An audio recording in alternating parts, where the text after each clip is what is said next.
Here's Lindsay Dentlinger is on the story. She joins us now live. Lindsay, as one article on the Daily Maverick put it, this is a road that's never been travelled, a long, slow road, never been travelled before. Yes, Michelle, it is uncharted territory for Parliament. The Constitution does make provision to remove a head of a Chapter 9 institution like the Public Protector based on misconduct or a breach of the rules. But Parliament doesn't have the actual rules as to what process they follow in this regard. And it has dealt with a similar issue with the impeachment of the President. And we know that it took almost a year to come up with those rules that would guide such a process. And Parliament doesn't want to again be caught wanting in that regard, and it's for that reason that the committee decided today to refer this matter back to the Speaker and to request her to forward the matter to the Rules Committee, which the Speaker incidentally also chairs, so that rules can be drafted. Now, Lindsay, just give us some background on this issue. We understand that National Assembly Speaker Thandi Modise was quite irked by a letter that Parliament received from Busisiwe Mkhwebane. Just take us through that.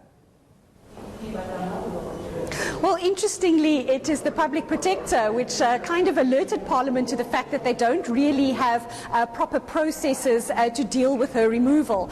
So she's kind of given them a little bit of a heads up that if you try to remove me through an inquiry, which is generally what Parliament does, establish an ad hoc committee to deal with similar issues, that won't be enough and it won't stand up in court if she were to challenge it.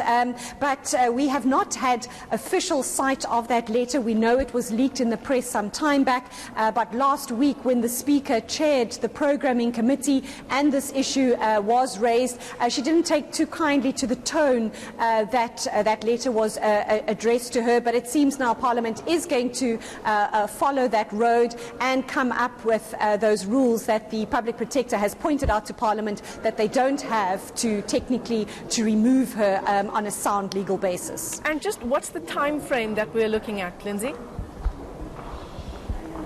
Well, there is no real time frame, Michelle, put down for a process like this to carry out. We know that this is the second time the DA has brought this matter to the Justice Committee, the previous time being in the previous Parliament, and the Justice Committee at that time didn't feel that it was necessary to hold that inquiry.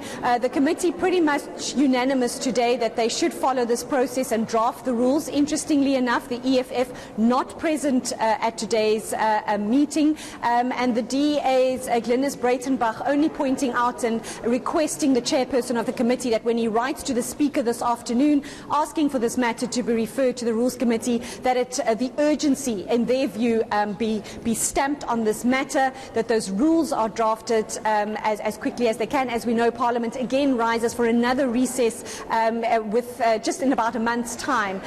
So it's highly unlikely that those rules will be drafted by then, but the DA's John Steenhuisen telling me this morning that they now have got a draft based on the way the impeachment rules were drafted for the President. This will be slightly different, but at least they have something to work with, and it's hoped that the Rules Committee can come up with these rules fairly quickly before this matter can return to the Justice Committee. All right, well, thanks very much for that update. My colleague Lindsay Dentlinger live to us there from Parliament.